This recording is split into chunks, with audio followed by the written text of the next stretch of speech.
Assalamualaikum teman-teman yang selalu dalam lindungan Allah Subhanahu wa Ta'ala. Sebelum lanjut ke kisahnya, mari kita berdoa dulu ya teman-teman. Ya Allah, semoga yang mendengarkan kisah ini sampai selesai bisa mengambil hikmah dan pelajaran dan selalu diberikan kesehatan dohir wal batin. Tuliskan amin di kolom komentar, like, share, dan subscribe ke channel ini. Sangat membantu menyebarluaskan dakwah Islam. Semoga menjadi amal jariah yang mengalir terus-menerus di akhirat kelak. Di sebuah desa kecil di pedalaman Jawa Barat yang dikelilingi oleh pegunungan hijau dan sungai yang jernih, masyarakat hidup dalam ketenangan yang syarat dengan tradisi dan budaya Islam yang kental. Desa ini bernama Sukawening, terkenal dengan masjid kunonya yang disebut Masjid Al-Makmur. Setiap Jumat, warga desa berkumpul untuk melaksanakan salat berjemaah, di mana mereka mendengarkan khutbah dari kiai lokal yang telah memimpin mereka selama bertahun-tahun. Namun, ketenangan desa itu mulai terusik ketika kiai mereka yang sudah sepuh, Kiai Haji Mulyadi, tiba-tiba jatuh sakit. Kiai Mulyadi adalah sosok yang dihormati, dianggap sebagai penjaga moral dan spiritual desa. Ketika kabar penyakitnya menyebar, banyak warga merasa khawatir, terutama karena belum ada yang dapat menggantikannya sebagai imam tetap. Seminggu setelah Kiai Mulyadi dirawat, muncul seorang pria asing yang mengaku sebagai seorang kiai dari daerah lain. Dia memperkenalkan dirinya sebagai Kiai Hasanuddin. Penampilannya sangat mencolok, tinggi, kurus dengan jubah putih panjang yang terlihat sangat bersih, dan sorban hijau yang melilit kepalanya. Sorot matanya tajam namun penuh wibawa, dan senyumnya membawa ketenangan bagi siapa saja yang menatapnya. Kedatangan Kiai Hasanuddin disambut dengan penuh rasa ingin tahu oleh warga desa. Ia menawarkan diri untuk sementara menggantikan Kiai Mulyadi sebagai imam salat Jumat. Tanpa banyak pertimbangan, warga menerima tawarannya, mengingat tidak ada pilihan lain yang lebih baik. Namun, sejak kedatangannya, ada beberapa kejadian aneh yang mulai dirasakan oleh sebagian warga. Seorang pemuda bernama Adi, yang bekerja sebagai penjaga masjid, mengaku sering mendengar suara desisan di malam hari dari dalam masjid. Ketika ia mencoba memeriksa, ia tidak menemukan apa-apa selain lantai masjid yang terasa lebih dingin dari biasanya. Selain itu, beberapa warga juga mengaku melihat bayangan besar bergerak di balik pohon saat malam tiba, meskipun mereka tidak berani menyelidiki lebih jauh. Kiai Hasanuddin, dengan wibawanya yang besar, mulai menarik perhatian banyak warga. Dalam khutbah pertamanya, ia membahas tentang pentingnya menjaga kerukunan, menghindari fitnah, dan memupuk iman. Kata-katanya sangat menyentuh hati dan membuat banyak orang merasa terinspirasi. Namun, ada sesuatu yang aneh pada saat ia memimpin salat. Seorang pria tua bernama Pak Wahid yang duduk di saf belakang mengaku merasa seperti ada bayangan besar yang berdiri di depan masjid saat mereka sujud. Pak Wahid tidak mengatakan apa-apa karena takut dianggap berhayal. Ketika malam tiba, Kiai Hasanuddin sering menghabiskan waktunya di masjid, berzikir dan membaca Al-Quran. Namun, Adi yang sesekali datang untuk membersihkan masjid, mengaku pernah mendengar suara berat yang tidak biasa dari dalam ruang imam. Ia mencoba mengintip melalui celah pintu, tetapi yang ia lihat hanyalah sekelebat bayangan hitam besar. Meskipun merinding, ia tidak berani melapor kepada siapapun. Warga desa semakin terpikat oleh sosok Kiai Hasanuddin. Beberapa orang bahkan mulai datang ke rumahnya untuk meminta doa atau berkonsultasi tentang masalah mereka. Namun, di balik pujian dan rasa hormat warga, ada seorang perempuan bernama Siti yang memiliki kepekaan terhadap hal-hal gaib. Siti merasa ada sesuatu yang tidak beres dengan kiai baru itu. Siti adalah anak dari dukun tua di desa, yang dulunya terkenal memiliki kemampuan melihat makhluk halus. Sejak kecil, ia sering diberi nasihat oleh ayahnya untuk berhati-hati terhadap makhluk siluman yang dapat menyamar menjadi manusia. Siti merasa aura di sekitar Kiai Hasanuddin terlalu kuat, bahkan terkadang membuatnya mual ketika berada terlalu dekat dengannya. Meskipun demikian, ia tidak berani mengutarakan kecurigaannya kepada orang lain, karena takut dituduh memfitnah seorang tokoh agama. Pada suatu malam, Siti bermimpi aneh. Ia melihat seekor ular besar dengan mata yang menyala merah melilit menara masjid desa mereka. Ular itu menatapnya tajam, seolah-olah ingin menyampaikan sesuatu. Ketika ia terbangun, Siti merasa bahwa mimpi itu bukan sekadar bunga tidur. Ia pun memutuskan untuk menyelidiki lebih jauh tentang Kiai Hasanuddin. Siti mulai mendekati Adi, yang juga merasa ada yang aneh dengan Kiai tersebut. Bersama-sama, mereka menyusun rencana untuk mencari tahu apa yang sebenarnya terjadi. Mereka sepakat untuk mengintai masjid pada malam hari, saat Kiai Hasanuddin sedang berzikir. Dengan membawa keberanian dan doa, mereka berdua menyelinap ke dalam masjid, bersembunyi di balik salah satu tiang besar.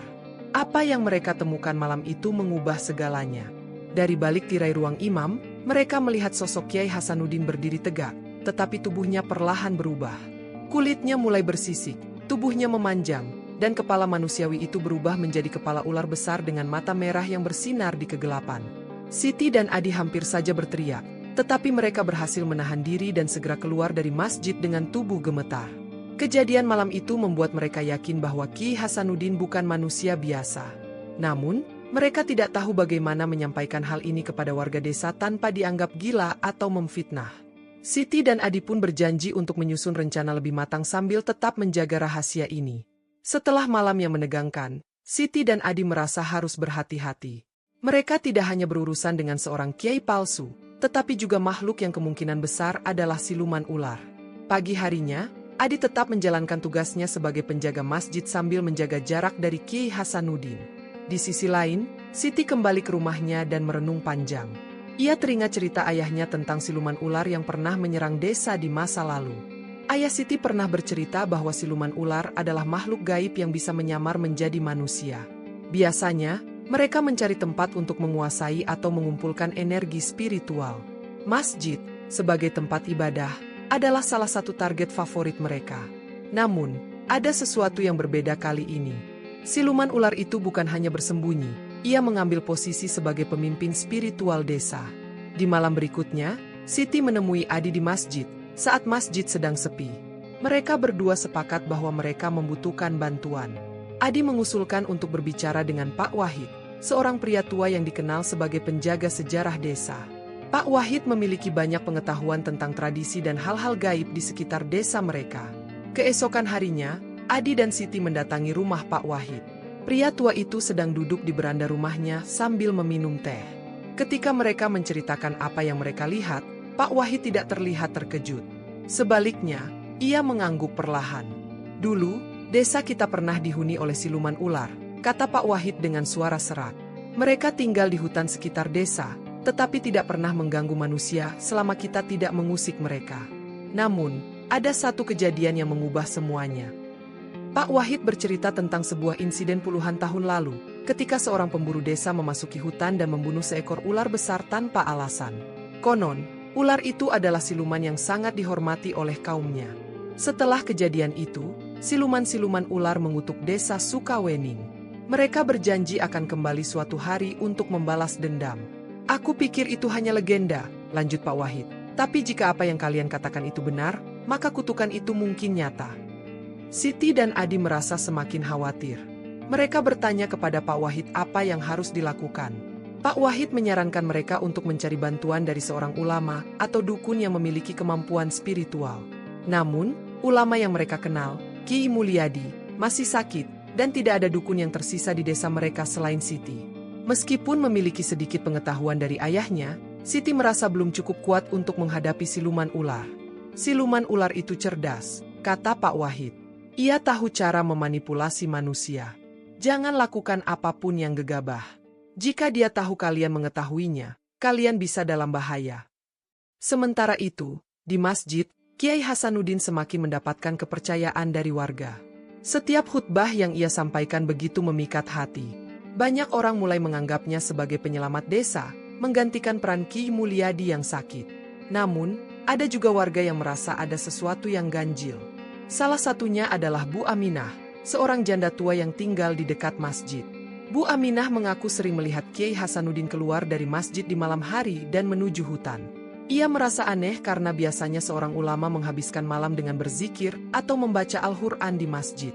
Ketika ia mencoba mengikuti Kiai Hasanuddin dari kejauhan, ia melihat sosoknya menghilang di tengah gelapnya pepohonan. Cerita Bu Aminah sampai ke telinga Siti. Bersama Adi, ia memutuskan untuk memantau hutan di malam hari. Mereka membawa senter dan perlengkapan sederhana, berharap bisa menemukan petunjuk. Malam itu, ketika Kiai Hasanuddin kembali ke hutan, Siti dan Adi mengikutinya dari jarak yang aman. Mereka melihat bayangan besar itu bergerak lincah di antara pepohonan. Ketika mereka sampai di sebuah bukit kecil, mereka terkejut menemukan sebuah gua yang tersembunyi di balik semak-semak lebat. Dari dalam gua itu terdengar suara mendesis yang menyeramkan. Siti dan Adi memutuskan untuk tidak masuk ke dalam gua malam itu karena terlalu berbahaya. Namun, mereka yakin bahwa gua itu adalah tempat siluman ular tinggal. Keesokan harinya, Siti mengumpulkan keberanian untuk berbicara dengan ibunya, yang dulu sering membantu ayahnya sebagai dukun. Meskipun ibunya sudah tidak aktif lagi, ia masih memiliki beberapa benda pusaka yang bisa digunakan untuk melawan makhluk gaib. Ibunya memberikan Siti sebuah gelang berisi rajah dan sebotol kecil air doa. "Gelang ini akan melindungimu dari makhluk jahat," kata ibunya. "Tapi ingat, jangan gunakan ini untuk menyerang kecuali dalam keadaan darurat." Siti dan Adi kemudian menemui Pak Wahid lagi untuk menyusun rencana. Mereka sepakat bahwa langkah pertama adalah mencari tahu lebih banyak tentang gua itu. Pak Wahid memperingatkan mereka bahwa tempat seperti itu biasanya dijaga oleh makhluk gaib lain yang lebih kecil, seperti jin atau ular-ular kecil. "Jika kalian ingin melawan siluman itu," kata Pak Wahid, "kalian harus tahu apa kelemahannya. Dan itu mungkin tersembunyi di gua itu." Malam berikutnya, Siti, Adi, dan Pak Wahid menuju gua tersebut dengan membawa benda-benda pusaka dan perlengkapan lainnya. Mereka berhenti di depan gua, merasa ragu-ragu untuk masuk. Di dalam gua, terdengar suara aneh, seperti bisikan yang menggema. Dengan doa di bibir mereka, mereka melangkah masuk ke dalam gelapnya gua, tidak tahu apa yang menunggu mereka di sana. Siti, Adi, dan Pak Wahid melangkah perlahan memasuki gua yang gelap dan lembab. Aroma tanah basah bercampur bau aneh menyengat hidung mereka. Cahaya dari senter mereka hanya mampu menerangi beberapa langkah di depan, menambah suasana mencekam. Bisikan-bisikan aneh terdengar di kejauhan, seperti desisan ular yang bercampur suara manusia. Hati mereka berdebar kencang, tetapi mereka tetap melangkah maju. Gua itu ternyata lebih besar dari yang mereka bayangkan. Dindingnya dihiasi ukiran aneh yang terlihat seperti simbol kuno. Siti berhenti sejenak untuk memeriksa salah satu ukiran, yang tampaknya menggambarkan seekor ular besar melingkar di sekitar sebuah masjid.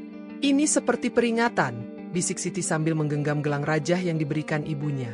Ketika mereka mencapai bagian terdalam gua, mereka menemukan sebuah ruang luas yang diterangi oleh cahaya remang-remang dari api kecil di tengahnya. Di sana, mereka melihat Kiai Hasanuddin, atau makhluk yang menyerupainya. Ia sedang berlutut di depan sebuah batu besar, dengan tubuhnya yang perlahan berubah. Bagian bawah tubuhnya sudah menjadi ekor ular, bersisik mengkilap, sementara matanya bersinar merah seperti bara. Makhluk itu berbicara dalam bahasa yang tidak mereka mengerti, seolah-olah sedang melakukan ritual. Suara desisannya memenuhi ruangan, membuat bulu kuduk mereka berdiri. Siti, yang berada di barisan depan, mencoba tetap tenang. Ia memberikan isyarat kepada Adi dan Pak Wahid untuk tetap diam dan tidak membuat suara. Namun, tiba-tiba salah satu dari mereka tanpa sengaja menginjak batu kecil, yang menggelinding dan menimbulkan suara keras. Makhluk itu langsung menoleh, dan mata merahnya menatap tajam ke arah mereka. Dalam sekejap, tubuhnya berdiri tegak, memperlihatkan sosok setengah manusia dan setengah ular yang mengerikan. "Siapa kalian yang berani masuk ke tempat ini?" Suaranya berat, bergema di seluruh ruangan. "Beraninya kalian mengganggu ritualku." Pak Wahid mencoba berbicara dengan tenang. "Kami hanya ingin tahu siapa Anda sebenarnya dan apa yang Anda inginkan dari desa kami." Makhluk itu tertawa kecil, tetapi tawanya lebih terdengar seperti desisan. "Aku adalah yang kalian takuti selama ini. Aku adalah pewaris kutukan yang pernah dilemparkan kepada desa kalian. Aku datang untuk menguasai dan mengambil apa yang menjadi hakku." Siti, yang merasa keberanian mulai terkumpul, melangkah maju. "Kau mungkin bisa menipu mereka, tapi kami tahu siapa dirimu. Kau bukan seorang kiai, kau adalah siluman ular." Makhluk itu tersenyum licik. "Kalian tahu banyak untuk manusia biasa, tapi itu tidak akan menyelamatkan kalian." Dalam sekejap, tubuhnya mulai bergerak cepat, memutar seperti kilatan, membuat mereka sulit mengikutinya dengan mata. Siti segera mengambil botol air doa dari kantongnya dan menyiramkannya ke arah makhluk itu. Air itu mengenai tubuhnya, membuatnya mundur sejenak sambil mengeluarkan suara mendesis kesakitan. "Apa ini?" teriaknya marah. Kulit bersisiknya menghitam di tempat air itu mengenai. "Kita harus bekerja sama," seru Siti kepada Adi dan Pak Wahid. Mereka mulai membaca doa bersama, berharap dapat melemahkan kekuatan siluman ular itu. Namun, makhluk itu terlalu kuat. Ia berputar dan melilitkan tubuhnya ke salah satu tiang gua, mencoba mengintimidasi mereka. "Doa kalian tidak akan cukup untuk menghentikanku," desisnya. Namun, Siti tidak menyerah. Ia mengingat ajaran ayahnya bahwa makhluk gaib biasanya memiliki satu kelemahan utama. Ia memperhatikan batu besar di tengah ruangan, yang tampaknya menjadi pusat ritual. "Itu mungkin sumber kekuatannya," bisik Siti kepada Adi. Kita harus menghancurkannya. Adi, dengan keberanian yang tersisa, mencoba mendekati batu itu sambil menghindari serangan dari siluman ular. Pak Wahid membantu dengan melemparkan beberapa benda pusaka yang ia bawa, membuat siluman itu teralihkan. Saat Adi mendekati batu, ia melihat bahwa batu itu dihiasi dengan ukiran yang sama seperti dinding gua, tetapi dengan tambahan simbol yang terlihat seperti mantra. Adi mengambil tongkat kayu yang ia bawa dan memukul batu itu sekuat tenaga. Suara dentingan keras memenuhi ruangan, diikuti oleh getaran kecil di tanah. Siluman ular itu menjerit kesakitan, seolah-olah ada sesuatu yang terhubung antara dirinya dan batu tersebut. "Teruskan, Adi! Hancurkan batu itu!" teriak Siti. Adi memukul batu itu lagi dan lagi, hingga akhirnya retakan besar muncul di permukaannya. Siluman ular itu berteriak marah, mencoba menyerang Adi, tetapi Pak Wahid dan Siti berhasil menahannya dengan doa dan benda pusaka. Dengan pukulan terakhir, batu itu pecah menjadi serpihan kecil. Cahaya terang keluar dari dalamnya, memenuhi seluruh gua. Siluman ular itu mengeluarkan jeritan terakhir sebelum tubuhnya perlahan menghilang menjadi asap hitam yang tebal. Ketika cahaya memudar, ruangan itu menjadi sunyi. Tidak ada lagi suara desisan, hanya napas berat dari Siti, Adi, dan Pak Wahid. Mereka saling memandang dengan kelegaan, menyadari bahwa mereka telah berhasil mengalahkan siluman ular tersebut. Namun, masalah mereka belum selesai. Mereka tahu bahwa desa harus diberitahu tentang apa yang sebenarnya terjadi. Dan yang lebih penting, mereka harus memastikan bahwa siluman ular tidak akan pernah kembali lagi. Setelah berhasil mengalahkan siluman ular di dalam gua, Siti, Adi, dan Pak Wahid keluar dari gua dengan perasaan lega bercampur kelelahan. Udara segar malam menyambut mereka, tetapi pikiran mereka masih dipenuhi kekhawatiran.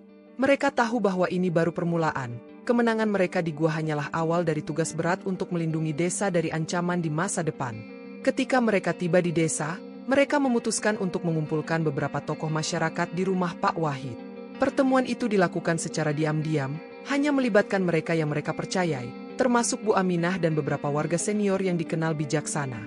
Mereka menceritakan semua yang terjadi, mulai dari pengamatan aneh di masjid, ritual di gua, hingga perlawanan mereka terhadap siluman ular. Warga yang mendengar cerita ini awalnya sulit percaya. Bagaimana mungkin seorang Ki berubah menjadi siluman? Tanya salah satu warga.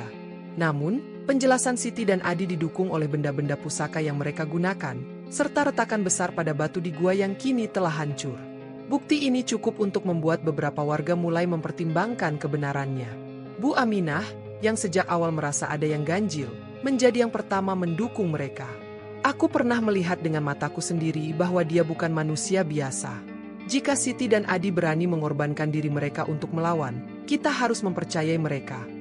Setelah diskusi panjang, warga akhirnya sepakat untuk mengadakan doa bersama di masjid keesokan harinya, memohon perlindungan dari segala makhluk jahat yang mungkin masih mengancam. Mereka juga sepakat untuk tidak membiarkan gua itu terbuka, melainkan menutupnya dengan batu besar untuk mencegah makhluk lain masuk atau keluar dari tempat itu. Keesokan harinya, Masjid Al-Makmur kembali dipenuhi oleh warga. Kali ini bukan untuk melaksanakan salat Jumat, tetapi untuk doa bersama yang dipimpin oleh salah satu tokoh desa. Kiai Mulyadi, meskipun masih sakit, datang ke masjid dengan bantuan warga. Ia telah mendengar cerita Siti dan Adi, dan meskipun lemah, ia ingin memberikan dukungannya. Ketika doa bersama dimulai, suasana di masjid menjadi khusyuk. Warga merasakan kedamaian yang lama hilang. Siti duduk di bagian belakang, memegang gelang rajah pemberian ibunya sambil terus berdoa dalam hati. Ia merasa lega bahwa desa akhirnya bersatu untuk melawan ancaman yang selama ini mereka abaikan. Namun, di tengah doa, angin kencang tiba-tiba bertiup masuk melalui pintu masjid. Lampu gantung bergoyang, dan beberapa warga terlihat panik. Suara desisan samar terdengar lagi, membuat semua orang terdiam. "Apakah dia kembali?" bisik salah satu warga. Kiai Mulyadi, meskipun lemah, berdiri dan mengangkat tangannya. "Tenanglah, ini adalah ujian. Tetaplah berdoa. Makhluk itu tidak akan bisa menyakiti kita jika kita bersatu dalam iman." Siti menatap ke arah depan masjid. Ia merasa ada sesuatu yang aneh dengan menara masjid. Sekilas, ia melihat bayangan seperti ular besar yang melilitnya. Tanpa berpikir panjang, ia berlari keluar untuk memastikan. Adi dan beberapa warga lainnya mengejar, berusaha melindunginya jika ada bahaya. Ketika mereka tiba di halaman masjid, mereka melihat bayangan itu menghilang. Tidak ada tanda-tanda ular atau makhluk lain. Hanya angin yang perlahan berhenti, membawa keheningan kembali ke desa. Siti menatap menara itu dengan penuh waspada, tetapi ia yakin bahwa ancaman itu telah berakhir, setidaknya untuk saat ini. Beberapa hari setelah kejadian di masjid, kehidupan di desa perlahan kembali normal. Ki Mulyadi mulai pulih, dan ia kembali memimpin salat Jumat dengan penuh semangat. Namun, cerita tentang siluman ular tetap menjadi pembicaraan hangat di antara warga. Banyak yang merasa bahwa kejadian ini adalah pengingat untuk menjaga iman mereka dan tidak lengah terhadap ancaman yang mungkin datang lagi di masa depan. Siti dan Adi menjadi pahlawan yang dihormati di desa. Meskipun awalnya mereka ragu untuk berbicara, keberanian mereka telah menyelamatkan desa dari bahaya besar. Siti memutuskan untuk belajar lebih dalam tentang hal-hal gaib, bukan untuk menjadi dukun, tetapi untuk memahami cara melindungi dirinya dan desanya. Adi, di sisi lain, tetap menjadi penjaga masjid, tetapi kini ia merasa lebih percaya diri untuk menjaga tempat itu dari ancaman apapun. Pak Wahid, dengan usianya yang semakin tua, memilih untuk lebih banyak beristirahat. Namun, ia tetap menjadi penasihat bagi Siti dan Adi. Ia mengingatkan mereka bahwa kemenangan melawan siluman ular bukan berarti akhir dari perjuangan. Kalian telah melakukan hal besar, katanya suatu hari. Tapi ingatlah, selalu ada kejahatan yang mengintai. Selama kalian bersatu dan menjaga keimanan, kalian akan selalu bisa menghadapinya. Di suatu malam yang tenang, Siti bermimpi lagi. Kali ini, ia melihat seekor ular besar yang melilit menara masjid, tetapi tidak lagi menyeramkan. Ular itu tampak tua dan lemah, seolah-olah telah kehilangan kekuatannya. Dalam mimpi itu, ular itu menatap Siti dengan mata yang penuh penyesalan, lalu menghilang ke dalam bayangan. Ketika Siti terbangun, ia merasa lega. Ia percaya bahwa mimpi itu adalah tanda bahwa ancaman siluman ular telah benar-benar berakhir. Namun, ia juga tahu bahwa tugasnya belum selesai. Desa Sukawening harus tetap kuat, bersatu, dan selalu waspada. Dan di tengah ketenangan desa itu, Masjid Al-Makmur kembali berdiri kokoh sebagai simbol keimanan dan kekuatan warga desa, siap menghadapi apapun yang datang di masa depan. Terima kasih teman-teman yang sudah mendengarkan kisah ini sampai selesai. Saya harap teman-teman semua menyukainya, dan apabila ingin mendengar lebih banyak kisah-kisah menarik, jangan lupa untuk like, komen, dan subscribe. Dukung terus channel ini agar kami bisa terus menghadirkan konten yang bermanfaat dan inspiratif. Wassalamualaikum warahmatullahi wabarakatuh. Assalamualaikum teman-teman yang selalu dalam lindungan Allah Subhanahu wa Ta'ala. Sebelum lanjut ke kisahnya, mari kita berdoa dulu ya teman-teman. Ya Allah, semoga yang mendengarkan kisah ini sampai selesai bisa mengambil hikmah dan pelajaran, dan selalu diberikan kesehatan dohir wal batin. Tuliskan amin di kolom komentar, like, share, dan subscribe ke channel ini. Sangat membantu menyebarluaskan dakwah Islam. Semoga menjadi amal jariah yang mengalir terus-menerus di akhirat kelak. Di sebuah desa kecil di pedalaman Jawa Barat yang dikelilingi oleh pegunungan hijau dan sungai yang jernih, masyarakat hidup dalam ketenangan yang syarat dengan tradisi dan budaya Islam yang kental. Desa ini bernama Sukawening, terkenal dengan masjid kunonya yang disebut Masjid Al-Makmur. Setiap Jumat, warga desa berkumpul untuk melaksanakan salat berjemaah, di mana mereka mendengarkan khutbah dari kiai lokal yang telah memimpin mereka selama bertahun-tahun. Namun, ketenangan desa itu mulai terusik ketika kiai mereka yang sudah sepuh, Kiai Haji Mulyadi, tiba-tiba jatuh sakit. Kiai Mulyadi adalah sosok yang dihormati, dianggap sebagai penjaga moral dan spiritual desa. Ketika kabar penyakitnya menyebar, banyak warga merasa khawatir, terutama karena belum ada yang dapat menggantikannya sebagai imam tetap. Seminggu setelah Kiai Mulyadi dirawat, muncul seorang pria asing yang mengaku sebagai seorang kiai dari daerah lain. Dia memperkenalkan dirinya sebagai Kiai Hasanuddin. Penampilannya sangat mencolok, tinggi, kurus dengan jubah putih panjang yang terlihat sangat bersih, dan sorban hijau yang melilit kepalanya. Sorot matanya tajam namun penuh wibawa, dan senyumnya membawa ketenangan bagi siapa saja yang menatapnya. Kedatangan Kiai Hasanuddin disambut dengan penuh rasa ingin tahu oleh warga desa. Ia menawarkan diri untuk sementara menggantikan Kiai Mulyadi sebagai imam salat Jumat. Tanpa banyak pertimbangan, warga menerima tawarannya, mengingat tidak ada pilihan lain yang lebih baik. Namun, sejak kedatangannya, ada beberapa kejadian aneh yang mulai dirasakan oleh sebagian warga. Seorang pemuda bernama Adi, yang bekerja sebagai penjaga masjid, mengaku sering mendengar suara desisan di malam hari dari dalam masjid. Ketika ia mencoba memeriksa, ia tidak menemukan apa-apa selain lantai masjid yang terasa lebih dingin dari biasanya. Selain itu, beberapa warga juga mengaku melihat bayangan besar bergerak di balik pohon saat malam tiba, meskipun mereka tidak berani menyelidiki lebih jauh. Ki Hasanuddin, dengan wibawanya yang besar, mulai menarik perhatian banyak warga. Dalam khutbah pertamanya, ia membahas tentang pentingnya menjaga kerukunan, menghindari fitnah, dan memupuk iman.